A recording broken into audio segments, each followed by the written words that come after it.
तो कैल्शियम का टॉपिक चल रहा था।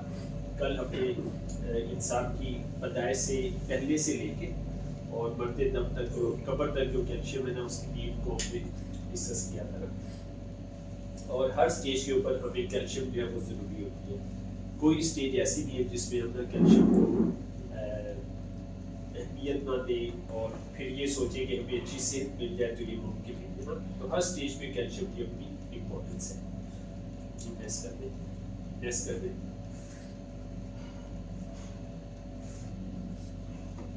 तो फिर हमने चिल्ड्रन कैल्शियम के बारे में पढ़ा था। तो कल हमारी जो चिल्ड्रन कैल्शियम का टॉपिक था, इसके अंदर इम्पोर्टेंट मिल्क है, गुड क्वालिटी और सेफ है ये। फिर अंडे की जर्दी है और इसके अंदर जो है विटामिन ए है, विटामिन डी है, विटामिन सी है, टोरीन है और जिंक है और आयरन है। इसको हम आज डिटेल से डिस्कस करेंगे। और फिर जो दूध के अंदर जो कैल्शियम की रेशो होती है, कैल्शियम टू फास्फोरस 2:1 होती है। तो हमारी हड्डियों के अंदर भी ये रेशो होती है और हमारी कैल्शियम में भी ये रेशो है 2:1। इस वजह से इसका एब्जॉर्प्शन रेट जो है वो बहुत अच्छा है। और फिर ये मंगोलियन काउ की बैकबोन से हासिल की जाती है। तो जो बायो एक्सट्रैक्शन टेक्नोलॉजी यूज़ की जाती है, कल हमने डिस्कस किया था। फिर cutting edge bio technology use की जाती है कि जिसमें जो है चीज़ों को अलग अलग किया जाता है, गैर ज़रूरी न्यूट्रिएंट्स को अलग करके जो ज़रूरी न्यूट्रिएंट्स हैं उसको फिर डब्बे के अंदर पैक किया जाता है डिजेस्ट करके। तो आज का जो टॉपिक है, आज का वही बच्चों वाला टॉपिक ही चल रहा है। तो टोरीन जो है ये क्या क्या काम जो है वो करता है और कैल्शियम के अंदर जो न्यूट्रिएंट्स है ना वो क्या क्या काम करते हैं। तो बच्चों की ना 3 चीज़ें फोकस में है ना। हमारी कैल्शियम, हमारे साइंटिस्ट ने जब कैल्शियम को डिज़ाइन किया तो बच्चों के 3 सेगमेंट बहुत इंपॉर्टेंट है। एक तो उनकी ब्रेन की डेवलपमेंट है, उनके IQ लेवल यानी कि, और दूसरा बच्चों की इम्यूनिटी, बच्चों की कुव्वत इम्दाद, और तीसरा आई सैट। तो ये 3 सेगमेंट ना बच्चों के हमारे इस कैल्शियम के अंदर जो न्यूट्रिएंट्स डालेंगे ना, तो ये 3 चीज़ों के ऊपर हमारी कैल्शियम का फोकस है, हमारे साइंटिस्ट का फोकस है। तो सबसे पहले हम IQ लेवल को डिस्कस कर लेते हैं। ऐसे बच्चे जिनका कद तो बड़ा हो गया है लेकिन वो मेंटली कद के साथ मैच नहीं करता ना। बाज़ बच्चों को आपने देखा होगा कद उनका बड़ा हो गया है लेकिन मेंटली वो छोटे बच्चों की तरह जो है परफॉर्म कर रहे होते हैं। तो उसमें भी हमने कैल्शियम यूज़ करवाई है, तो बच्चों की भी माशाल्लाह बहुत अच्छे रिजल्ट आए हैं। तो बच्चों की ये IQ लेवल को कैसे बढ़ाती है, तो इसके अंदर भी है ये 3 मेन न्यूट्रिएंट्स है ना। एक तो टोरीन है ना, ये क्या करती है, promote the growth and development of the nervous system. कल भी हमने इसके ऊपर डिस्कस किया था कि ये जो है बच्चों की ग्रोथ को बढ़ाती है और नर्वस सिस्टम की डेवलपमेंट करती है। तो जब उनका नर्वस सिस्टम डेवलप होता है तो उनका IQ लेवल जो है वो इंप्रूव होता है, वो बढ़ना शुरू हो जाता है। ठीक है। और टोरीन जो है ना ये दिमाग को ऑक्सीजन भी प्रोवाइड करती है, ऑक्सीजन प्रोवाइड करती है। और फिर ऑक्सीजन जो है आयरन भी जो है वो प्रोवाइड करता है, आयरन का भी ये काम है। आयरन भी जो है ब्रेन को ऑक्सीजन देता है, तो इसके अंदर आयरन भी जो है वो ऐड किया गया है। और उसके बाद फिर जिंक है। जिंक है द सिंथेसिस ऑफ प्रोटीन, ये एक तो प्रोटीन की तरकीब को मुकम्मल करती है ना जिंक। फिर nucleic acid in the brain, हमारे ब्रेन के अंदर न्यूक्लिक एसिड होता है, डीऑक्सीराइबोन्यूक्लिक एसिड, जिसको DNA भी कहा जाता है, जो हमारे पूरे सेल की एक्टिविटी को जो है चलाता है। तो वो जो है ब्रेन के अंदर मौजूद होता है, उसको ये ठीक करती है। और फिर supply the energy and transmission of the information, तो एनर्जी ये सप्लाई करती है और इंफॉर्मेशन की जो ट्रांसमिशन है ना उसको ये इंप्रूव करती है जिंक ना। तो ये जो 3 इसके अंदर इंग्रेडिएंट है ना, ये बच्चों के IQ लेवल के ऊपर जो है वो काम करते हैं। अच्छा, उसके बाद फिर जिंक जो है इम्यूनिटी के ऊपर काम करती है कि ऐसे बच्चे जो बीमार पड़ जाते हैं, जल्दी बीमार हो जाते हैं, ठीक है, हर 2 माह के बाद बीमार हो गए या हर 3 माह के बाद बीमार हो गए, तो क्यों बीमार हो जाते हैं, इस वजह से बीमार हो जाते हैं। और बच्चों को बीमार बच्चे जल्दी होते हैं बड़ों की निस्बत, क्योंकि बेचारे छोटे होते हैं और उनकी इम्यूनिटी भी वीक होती है, तो जिस्म उनका वायरसेस के बगैर के साथ मुकाबला नहीं कर पाता। तो हमारी जो कैल्शियम यूज़ करने वाले बच्चे हैं ना, उनका जो बीमारी का जो दौरानिया है ना वो बढ़ना शुरू हो जाता है। ठीक है, वो जल्दी बीमार नहीं होते। तो ये हम काफ़ी सारे बच्चों पे ये रिजल्ट जो है वो ले चुके कि जो जल्दी जल्दी बीमार होते थे, ऐसा ऐसा उनका ड्यूरेशन जो है वो बढ़ना शुरू हो गया। फिर एक ऐसी स्टेज आती है जब आप उनकी कैल्शियम पूरी कर देंगे तो बच्चे फिर बीमार आपके नहीं होंगे, वो हेल्थी और फिट रहेंगे, एक्टिव रहेंगे। और फिर ये भी फीडबैक आया है बच्चों को जब कैल्शियम यूज कर रहे हैं, ये बच्चे नाटी बहुत ज्यादा हो जाते हैं, हाँ, और इंटेलिजेंट क्वेश्चंस करते हैं। ये फीडबैक हमें बहुत सारे पेरेंट्स ने दिया है कि जब से हमने कैल्शियम यूज करवाई है, तो इनकी फिजिकल एक्टिविटीज बहुत बढ़ गई है, कि बेड के ऊपर बहुत कूदते हैं, शरारतें बहुत करते हैं, और क्वेश्चंस जो है ना ये बड़े बहुत ज्यादा पूछने लगे। तो हमें पता चल जाता है कि कैल्शियम जब उनकी पूरी हुई है तो इस वजह से रिजल्ट है। तो इस तरह की फीडबैक पेरेंट्स ने जो है ना हमें दी है। अच्छा, तो इम्यूनिटी के ऊपर क्या क्या चीजें काम करती हैं क़ुव्वत मुदाफ़अत के ऊपर? इसमें जिंक का जो है वो बड़ा अहम रोल है। Zinc is one of the important element involved in the immune function. Immune function को डेवलप करने में, बेहतर करने में जिंक का अहम रोल है ना। And the right amount of the zinc can cause immune organ. अगर आप जिंक की सही मिकदार लेंगे ना, तो ये क्या करती है, जो हमारे इम्यून ऑर्गन्स होते हैं ना, तो हमारे 3 इम्यून ऑर्गन्स है ना, हमें समझना चाहिए। तो एक तो है बोन मैरो, और दूसरा है थैमस ग्लैंड, ये हमारे सीने के अंदर होता है, ग्लैंड है ये थैमस ग्लैंड, और तीसरा तिल्ली है, स्प्लीन। तो ये हमारे ना टीसीएम फिलॉसफी, इनको ये 3 हमारे इम्यून ऑर्गन है, ठीक है। इनको जितना हम मजबूत करेंगे ना, इम्यूनिटी उतनी ज्यादा स्ट्रॉन्ग होगी ना। बोन मैरो, थैमस ग्लैंड और स्प्लीन, ठीक है, ये हमारे इम्यून ऑर्गन कहलाते हैं। तो ये क्या करती है, इम्यून ऑर्गन की डेवलपमेंट और उसके फंक्शन और मैच्योरेशन, और उसको मैच्योरिटी की तरफ लेके जाती है। Immune function, nutrition and regulation. तो जिंक क्या करती है, इम्यून सिस्टम के फंक्शन को, उसको नरिश करती है, न्यूट्रिएंट्स देती है, और उसकी रेगुलेशन को ठीक करती है। तो जिससे क्या होता है कि बच्चों की जो इम्यूनिटी है ना, वो माशाल्लाह इंप्रूव होना शुरू हो जाती है, क़ुव्वत मुदाफ़अत उनकी बढ़ना शुरू हो जाती है। अच्छा,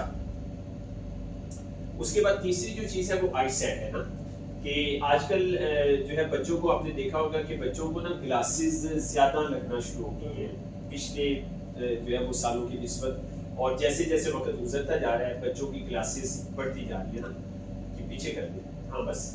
तो इसकी वजह क्या है, ये 4 जो है हमारे 5 हमारे न्यूट्रिएंट्स है जिसका लिंक जो है आईसाइट के साथ है ना। तो सबसे पहले तो कैल्शियम है ना। Calcium deficiency is one of the important reason of dysplasia and even short-sightedness, ठीक है। कि एक तो ये होता है कि बच्चों की ना ये मेन रीजन होती है कि कैल्शियम की वजह से क्या होता है कि उनका जो विजन है ना, विजन जो है वो खराब होना शुरू हो जाता है। विजन डिस्प्लेसिया है नजर का नामुकम्मल टिश्यू, नजर का जो टिश्यू है नामुकम्मल होता है, और जिसकी वजह से उनकी नजर कमजोर हो जाती है ना। और ये जो है बोन डिस्प्लेसिया भी होता है, बोन के अंदर भी होता है, और आई साइड के अंदर भी होता है। आई साइड के अंदर जो है ये कैल्शियम की कमी की वजह से होता है। और फिर जो है नजर ना आना, नजदीक की नजर वीक हो जाना, ठीक है, दूर की नजर जो है कम नजर आना, फिर इवन के अंतराता जो जिसे कहते हैं ना, अंतराता नाइट ब्लाइंडनेस, उसमें भी इसका ना बहुत बड़ा रोल है। फिर विटामिन ए, जैसे महमूद भी कल बात कर रहे थे, lack of vitamin A lead to dry eye, इसकी वजह से आईज के अंदर ड्राइनेस हो जाती है और नाइट ब्लाइंडनेस हो जाती है, अंतराता। इसका ताल्लुक जो है वो सीधा विटामिन ए के साथ है, तो इसके अंदर विटामिन ए भी जो है वो शामिल है। फिर विटामिन सी क्या करता है, कैन प्रिवेंट एजिंग, ये एजिंग प्रोसेस को कम करता है। विटामिन सी जो है एंटीऑक्सीडेंट है, ये मतलब एंटीऑक्सीडेंट है, ये हमारे जिस्म की मदद करता है ना, मतलब हमारे जो इम्यून सिस्टम है उसकी मदद करता है, एंटीऑक्सीडेंट है ये। Avoid retinal suffer from the UV damages, कि ये जो हमारे रेटिना है ना आंख का, उसको ये ना अल्ट्रा वायलेट जो डैमेजेस है ना, उससे ये प्रिवेंट करता है। विटामिन सी जो है ना आई साइड में ये काम करता है, और टू प्रमोट आई हेल्थ, और फिर ये आंखों की सेहत को जो है वो बेहतर करता है। तो विटामिन सी इसके अंदर ऐड किया गया। फिर टोरेन है, इंप्रूव नर्व कंडीशन, पहले भी पढ़ चुके हैं, promote the development of retina. हाँ, टोरेन का यहाँ पे जो फंक्शन है ना, ये रेटिना की जो डेवलपमेंट है ना उसमें सपोर्ट करता है टोरेन, और इंप्रूव विजुअल फंक्शन, और जो विजुअल फंक्शन है ना, आंख का देखने का जो फंक्शन है ना, टोरेन उसको भी जो है वो इंप्रूव करता है। फिर जिंक है इसके अंदर, participate in the variety of physiological function and metabolism of the I tissue. तो आई टिश्यू का अपना मेटाबॉलिज्म होता है ना, तो उसमें जिंक अहम किरदार अदा करता है। और जिंक हमारी जो है बॉडी के 3000 से ज्यादा एंजाइम्स को चलाता है। हमारी बॉडी के जितने भी एंजाइम्स है ना, वो उसको ना जिंक जो है वो चलाता है। तो जब इसी तरह आइज के अंदर जो मेटाबॉलिज्म है उसको भी जिंक जो है वो मैनेज करता है। तो इस तरह से ये हमारी ना आई सेट को भी इम्प्रूव करता है, बच्चों की आई सेट को इम्प्रूव करता है। तो 3 इसमें मेजर हमारे जो है ये फंक्शन थे। जी नेक्स्ट कर दें। अच्छा, तो अब बच्चों की जो है वो मुख्तलिफ एज में मुख्तलिफ चीज़ों की डेवलपमेंट होती है ना। ये हमारी बस लास्ट स्लाइड है, आज हम इसको बस डिस्कस करेंगे। Dice nutrients super calcium powder for children, child and adolescence growth and development characteristics. तो बच्चा और जो नौजवानी की उम्र है, जवान होने से पहले की जो ग्रोथ है वो कैसे होती है और उसके क्या क्या फीचर है ना। तो सबसे पहले बोन के बारे में, बच्चों की बोन के बारे में यहाँ पे डिस्कस हो रहा है। Genetic factor accounted for only 70% ना 0 to 3 ईयर। अच्छा, जेनेटिक फैक्टर जो है ना ये 70% तक काउंट करता है, यानी कि पेरेंट्स की तरफ से जो आ रहा है ना इसका रोल जो है वो सिर्फ 70% है। 0 to 3 year old and adolescence, ठीक है, 0 से लेके 3 साल तक जो बच्चे हैं। और फिर एडोलेसेंस का जो पीरियड शुरू होता है, कल भी हमने डिस्कस किया था, मेल के अंदर 11 से 13 साल का होता है कि अगर आपके मेल बेबी है तो 11 से 13 साल के अंदर जो है एडल्ट उनका जो कद है ना वो स्पीड से बढ़ना शुरू हो जाता है ना, ठीक है, एक्सीलेटर लेता है, बॉडी जो है एक्सीलेटर लगाती है कद बढ़ाने में ना 11 से 13 साल का। और इसी तरह फीमेल के अंदर बच्चियां जो है उसके अंदर 9 से 11 साल है। तो इस दौरान बच्चों की न्यूट्रिएंट्स का खास तौर पे ख्याल रखिए कि उस वक्त वो कद बढ़ रहा है, तो अब उन्हें वो वाली डाइट आप पहले जो दे रहे थे ना वो वाली डाइट आपको नहीं देनी, आपको वो डाइट बढ़ानी है क्योंकि उनका कद बढ़ रहा है, उनकी बॉडी की रिक्वायरमेंट बढ़ गई है। तो अगर आप उनकी डाइट सही रखेंगे तो ये ग्रोथ प्रॉपर होगी और आने वाले सालों में बच्चों में वीकनेसेस जो है वो कम होगी। तो बच्चों की निस्बत 2 साल पहले हो जाता है, फीमेल 9 से 11 साल। आपने भी देखा होगा कि बच्चियों का कद जल्दी बढ़ जाता है, कहते हैं बच्चियां जल्दी बड़ी हो जाती है। तो उसकी वजह ये कि उनका जो है 9 to बच्चों की निस्बत 2 साल पहले वो बड़ी हो जाती है, 9 to 11 year. R2 growth spurt period, इसको स्पर्ट पीरियड कहा जाता है ना, will directly affect the adult height ना। तो ये बच्चों की हाइट के ऊपर जो है बहुत गहरा इसका ना असर है कि अगर हम बच्चों और बच्चियों को इस दौरान न्यूट्रिएंट्स प्रॉपर नहीं देंगे तो उनका ये स्पीड भी कम होगी और फिर अगर ग्रोथ होगी तो वो उसमें इमेच्योरिटी होगी जिसमें फिर बच्चों में आने वाले सालों में कॉम्प्लिकेशन जो है वो आएगी। फिर टीथ की जो डेवलपमेंट है, body teeth begin to appear at around 6 month ना, 6 माह में बच्चों के दांत जो है नमूदार होना शुरू हो जाते हैं, ठीक है। और अगर बच्चों के 6 माह के अंदर दांत नहीं निकल रहे तो आप फौरन समझ जाएं कि आपको कैल्शियम की तरफ जो है तवज्जो देना है, ठीक है। और माँ की कैल्शियम की तरफ तवज्जो देना अच्छी बात है कि माँ को अगर आप कैल्शियम दें तो ज़ाहिर बात है वो मदर फीड दे रही है तो माँ का भी फायदा हो जाएगा, बच्चों का भी फायदा हो जाएगा। And all come out at 2 to 3 year old ना, 2 से 3 साल के अंदर बच्चों के दांत जो है वो आ जाते हैं पूरे ना। The permanent teeth begin to grow at around 6 year old. तो 6 साल की उम्र में ना 6 साल से पहले उनके बच्चों के दांत टूट जाते हैं और उसके बाद नए दांत आते हैं ना। तो अगर दांत टूट नहीं रहे हमें किसकी तरफ तवज्जो करनी है, कैल्शियम की तरफ। और अगर नए नहीं आ रहे फिर भी हमें कैल्शियम की तरफ तवज्जो करनी है। And all come out of 12 से 13 साल में ये मुकम्मल हो जाते हैं बच्चों के दांत। Calcium deficiency lead to the late growth of teeth. अगर कैल्शियम की कमी होगी तो बच्चों के दांतों की ग्रोथ जो है लेट होगी, टीथ स्पेस होगा, दांतों के दरमियान गैप होगा, ठीक है, ऊंचे नीचे होंगे, ठीक है ना, ऊंचे नीचे होंगे दांत अगर कैल्शियम जो है वो नहीं खाएंगे अब्दुर्रहमान, ठीक है ना, गैप ज्यादा होगा, ठीक है, कैल्शियम अगर नहीं यूज करेंगे, ठीक है। तो फिर unstable and prone to cavities ना, उनमें कीड़ा जल्दी लग जाएगा अब्दुर्रहमान, कीड़ा जल्दी लग जाएगा, ठीक है, और स्टेबल नहीं होगी ना, ठीक है, मतलब स्टेबल नहीं होगी, कीड़ा जल्दी लग जाएगा क्योंकि कैल्शियम की कमी होगी तो कीड़ा भी बहुत जल्दी लग जाएगा। तो ये टीथ के हवाले से है, टीथ और कैल्शियम का रिलेशन। फिर इंटेलिजेंस के हवाले से तो ब्रेन जो है ये 1350 ग्राम बच्चों का बन जाता है 4 से 5 साल के अंदर ना, 4 से 5 साल के अंदर 1350 ग्राम उसका वजन, दिमाग का जो ब्रेन का जो वजन है ना वो इतना बन जाता है। और फिर जो है ये been almost close to adult and the intelligence self finalise that design basically at the age of 70।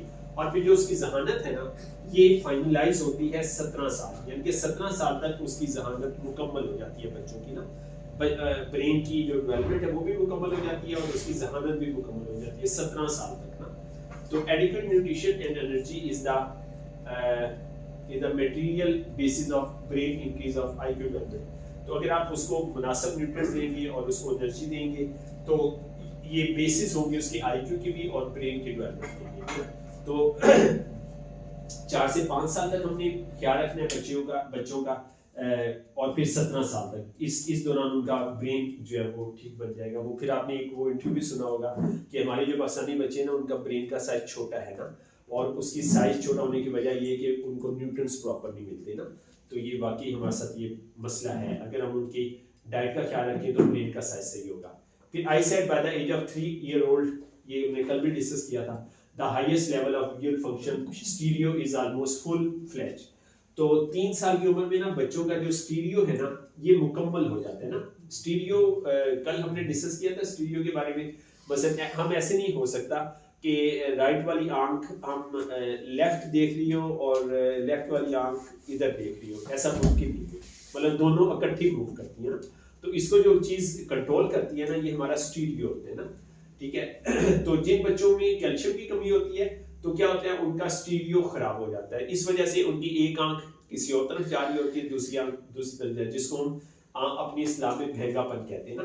तो स्टीरियो इनकम्प्लीट होने की वजह से, तो हमारे पास अगर खुदा ना खास्ता बचपन में बच्चों में भेगापन आ गया है तो आप फोकस करें कि 3 साल तक उसकी कैल्शियम आप पूरी करें ताकि 3 साल तक आप उसका भेगापन जो है वो ठीक कर सकते हैं, क्योंकि उस दौरान जो है स्टीरियो की एडजस्टमेंट हो रही होती है, ठीक है। स्टीरियो की एडजस्टमेंट जब ठीक हो जाएगी तो उनका भेगापन जो है वो खत्म हो जाएगा। The vision has developed completely at the age of 8। तो 8 साल की उम्र तक उनका जो विजन है ना, नजर जो है ये मुकम्मल हो चुकी होती है 8 साल तक। तो 8 साल तक फिर उससे आगे वाला पीरियड वो बहुत इंपॉर्टेंट है। Calcium deficiency is one of the important reason of vision dyspepsia and even form sadness, ये पहले भी हमने पढ़ा ना। तो कैल्शियम की जो डेफिशिएंसी है ना ये मेन रीजन होती है, बड़ी अहम रीजन होती है जिसकी वजह से नजर उनकी खराब होती है और नजर के ऊपर इफेक्ट होता है ना कैल्शियम की कमी की वजह से। फिर इम्यूनिटी के बारे में हमने डिस्कस किया। The goal development age of immunity is at 4 to 10 year old. बच्चों की जो कुव्वत मुदाफियत है ना ये 4 से 10 साल तक मुकम्मल होती है, जबकि 4 से 10 साल में उनकी इम्यूनिटी जो है मुकम्मल होती है। ये मतलब पीरियड है बाय नेचर, जो है नेचर ने डीएनए के अंदर ये चीज जो है रखी है कि बच्चों की इम्यूनिटी 4 से 10 साल में मुकम्मल होगी। If fully nutrition has not been replenished at this age, अगर आप 4 से 10 साल के अंदर बच्चों को पूरे न्यूट्रिशन नहीं देंगे तो childrens immune system could not develop perfectly. तो 4 से 10 साल में जो बच्चों का इम्यून सिस्टम डेवलप होना है ना तो ये मुकम्मल तौर पे डेवलप नहीं होगा and would affect their health in the future. और फिर आने वाले जो साल हैं, आने वाली जो जिंदगी है ना, बल्कि सारी जिंदगी, उसमें वो ना उनकी हेल्थ के ऊपर बहुत बुरा जो है इफेक्ट होगा। तो 4 से 10 साल के अंदर हमने बच्चों को फोकस करना है इम्यूनिटी के हवाले से कि उनकी इम्यूनिटी बन रही है, तो इम्यूनिटी उनकी बन रही है तो उस वक्त हम उनके न्यूट्रिशन जो है वो पूरे रखें। तो अगर आप कैलकुलेट करें, मेरे ख्याल में हमारे पास कोई भी एक ऐसा साल नहीं है जिसमें बच्चों को ना मतलब फ्री छोड़ सकते हैं। तो बच्चों को मतलब थ्रू आउट द लाइफ जो है कैल्शियम और जिंक और न्यूट्रिएंट्स सारे के सारे जो है वो पूरे देने चाहिए ना। तो अब बच्चों में मतलब हम सप्लीमेंट भी यूज करें, तो सप्लीमेंट से जो ज्यादा जरूरी चीज है वो डाइट है ना, मतलब माँ की खुराक है ना। तो उसके ऊपर हमें फोकस जो है वो ज्यादा करना चाहिए कि माँ जो है वो खुराक अच्छी ले ना, और खास तौर पे जंक फूड बिल्कुल भी ना ले, ठीक है ना। तो माँ की खुराक पे भी हम क्या रखें, फोकस करें, और माँ को हम ये समझाएं कि अब तुमने अगली नस्ल को परवान चढ़ाना है, अब तुम्हें वो चीज़ें भी खानी है जो तुम्हें जायके में पसंद नहीं है, तबीयत में पसंद नहीं है। हाँ, जब तुम्हारा ये रिस्पॉन्सिबिलिटी पूरी हो जाएगी उसके बाद तुम अपने जायके पे इंजॉय कर लेना। तो अभी आपको ये जिम्मेदारी पूरी करनी है, इसलिए आपको बच्चों के न्यूट्रिएंट्स का ख्याल रखते हुए चीज़ें खानी है। अपनी लाइकिंग या डिसलाइकिंग का ख्याल रखते हुए आपको चीज़ें नहीं खानी।